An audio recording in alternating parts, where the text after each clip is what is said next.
Good morning. Good morning, guys. Live tayo, no? Early morning. 7:15 dito sa amin. Ngayon. Pilipinas. Uh, 5 o'clock morning in the morning siguro. So, America, good morning. Middle East, good evening. Ito, guys. Gusto ko lang, guys, na sang-ayunan natin yung article ni nung bagong Santo Papa. Meron siyang article na hanggat maaari iwasan ang paggamit ng AI kasi mamimislead daw ang mga tao. Di ba? Ang ganda ng niya ba na iwasan kay mislead, may ligaw ang tao sa tama at sa totoo. Tama naman yun, kaya nga sang-ayunan ko. Pero, meron akong makuna din sa article niya. Una-una, marami ngayon na AI generation na nga. Makukuha yung itsura ng tao, anong gusto nang gawin ng gumawa. Pwede magsasabi na hindi naman sinabi ng tao. Pero makikita mo talaga yung AI paggawa. So kung meron kang tamang pangunawa at pag-intindi, ay hindi ka basta-basta ma-mislead o maligaw. So, tama ang Santo Papa doon. Pero sa unang parte, ang ganda ng sinabi niya, no? Di ba? Pero sila mismo ang nag-mislead sa mga tao. Di ba? Naisip nila yon na ang AI maka-mislead. Pero sa noong unang panahon pa, walang AI. Pero na-mislead na nila ang tao. Nailigaw na nila ang tao. So, di ba? So, dito tayo sa una pa lang, sa pagpakilala nilang sila ay banal. Di ba? Na hindi naman banal. Doon pa lang, nailigaw na nila ang tao. Hindi naman talaga sila banal eh. Kahit kailan di sila magiging banal. So, naligaw na nila ang tao kung ano ang talaga ang totoong banal o sino ang banal. Ngayon, yung mga turo nila, yung kaarawan ni Jesus Christ, ikaw nga, na sinasabi nila na December 25, na wala naman talagang patunay na December 25. Di ba? Doon pa lang, iniligaw na nila ang tao. Hindi pa sila gumamit ng AI noon ha. Wala pang AI noon. Iniligaw na nila ang tao. Ngayon, yung mga karawan ng mga kinilalang mga santo, di ba? Mga apostol. Kaya merong pesta, ika nga. Kasi ginugunita. May karawan ni ganito, na santo ng ganito. Di ba mini-mislead nila ang tao nun? Bakit ni-mislead? Alam nila ang kaarawan ng mga nasiunang ng apostol na 2,000 years pa yun before Christ. Alam nila ang kaarawan. Before Christ pa yun 2,000 before Christ. Alam nila ang kaarawan. Galing naman nila, no?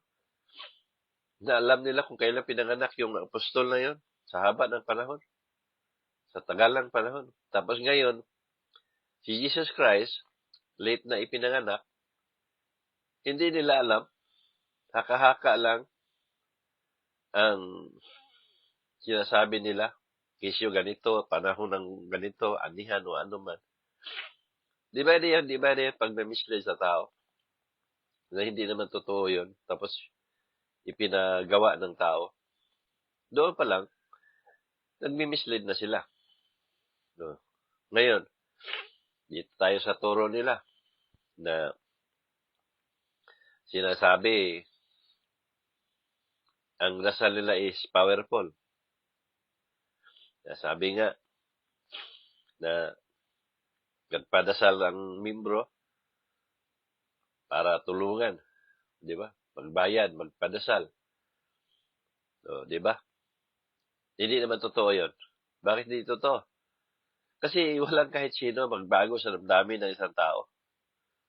Pero bakit itinuturo nila na ipagdasal ko kayo? Ipagdasal natin sila.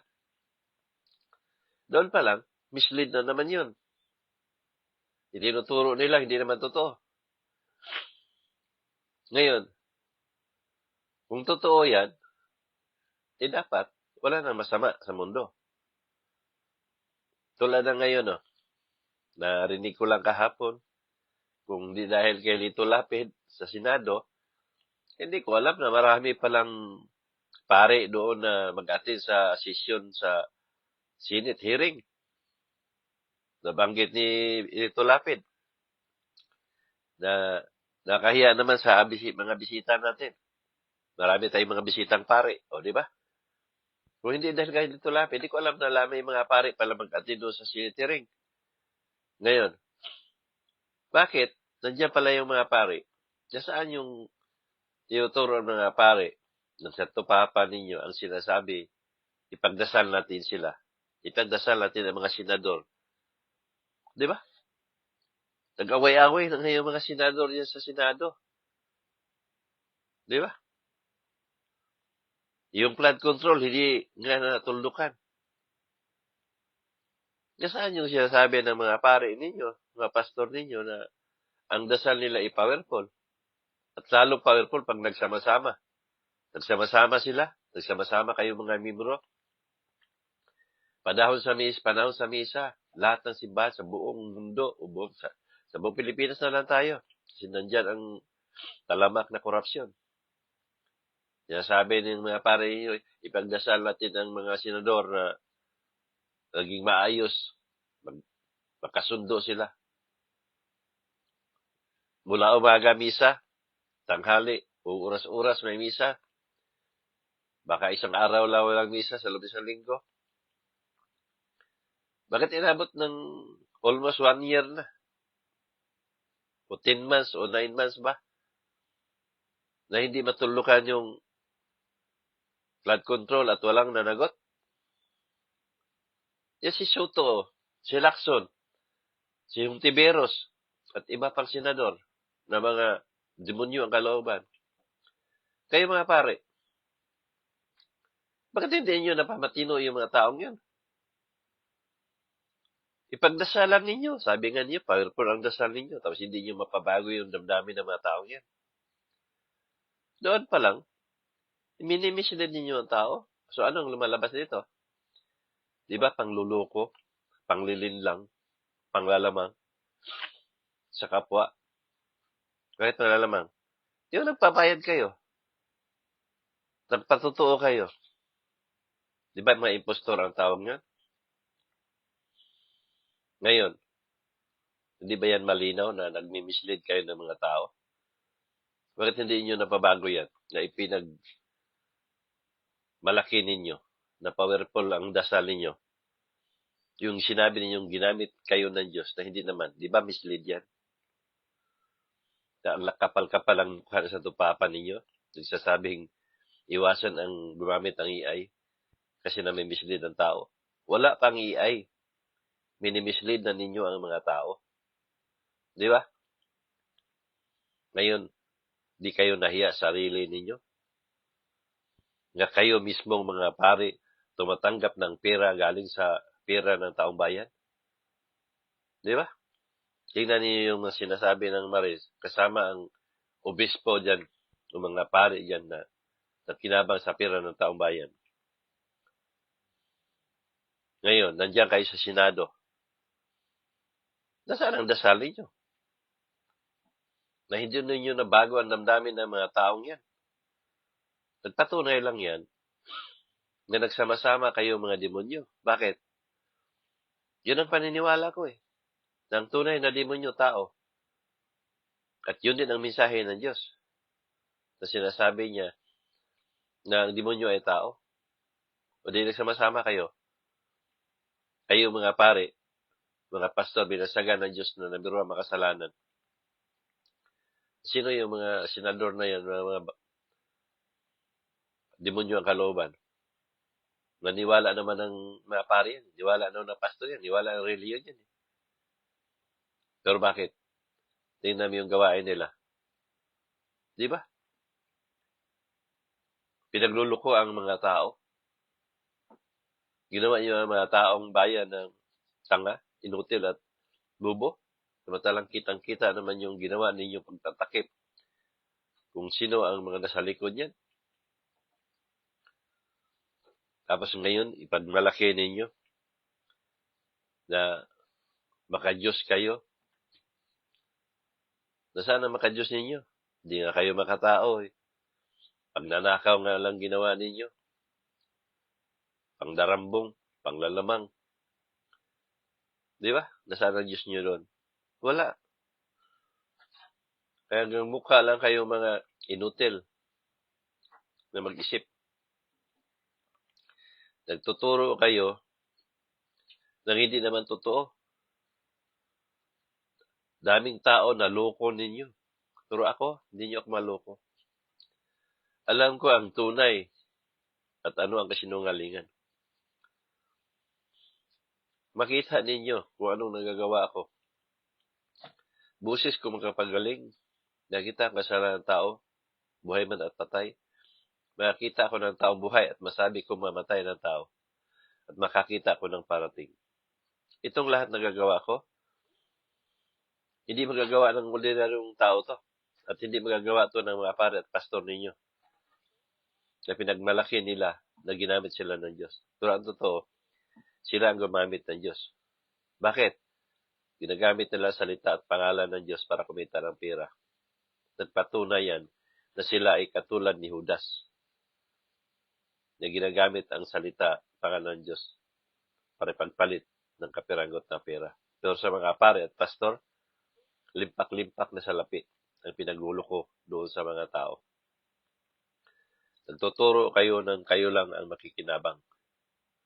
Malinaw yan na sinasabi ko. Tinuturo nyo sa mga tao na kayo ang makikinabang.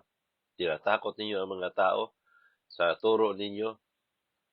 Bawiin ng Diyos pag hindi kayo magbigay ng tithe o ikapo. Ngayon, sasabi nyo na mawala sa mga tao ang mga biyaya dahil nakalimutan ng Diyos. Yan, isang uri ng panluloko yan. Hindi pa nag-umpisa ng trabaho ang tao, meron ng 10% na nakalaan para ibigay sa inyo. Di ba yan pananakot? Di ba yan panglalamang?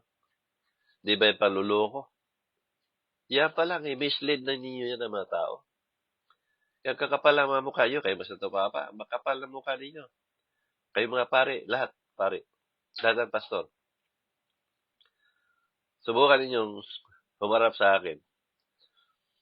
Di ba, personalan tayong magharap-harapan, paano ko kayo lulutuin sa manghang kong salita. Na isa yan sa kinamuhian ng Diyos. Ginagamit niyo ang Diyos para kumita ng pera at mabuhay dito sa mundo. Hindi Diyos ang pagkakilala ninyo. Kayo ay tunay na demonyo. Kaya nga mga pare at pastor, binasagan ng Diyos na nabira mga kasalanan. Ngayon, kayo mga naniwala. Ang turo nila, sinusunod ninyo. Dahil tawag ninyo doon. Di number 2. Kaya nga ngayon, yung sa politics natin, walang nabago, lalong lumala. Kasi wala naman talagang silbi ang turo eh. inutil ang turo ng mga pare ninyo at pastor ninyo. Kaya kayo mga tao, mag-isip kayo. Huwag kayo magpaloko, huwag kayo magpalinlang.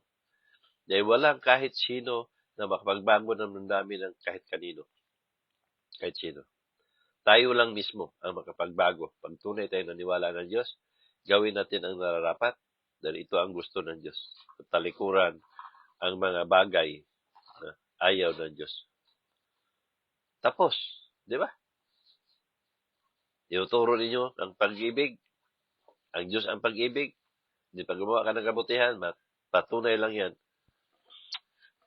Ingat na. Patunay lang yan na mayroon kang pag-ibig. Na sinasabi ninyo ang Diyos ang pag-ibig. Ngayon, pag hindi nyo nagawa yon, ay wala kayong Diyos. Nagpatunayan na kayo ang tunay na demonyo na lumaganap dito sa mundo ng mga buhay. So hanggang dito na lang guys, Magandang umaga sa inyo.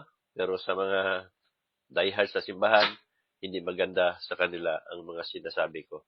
Dahil sila ang tunay na demonyo. Magalit kayo na magalit, pero ito ang realidad, tunay na sa buhay ng tao. Ito ang pang-araw-araw nating nasaksihan kung ano ang meron tayo sa mundo ng paniniwala.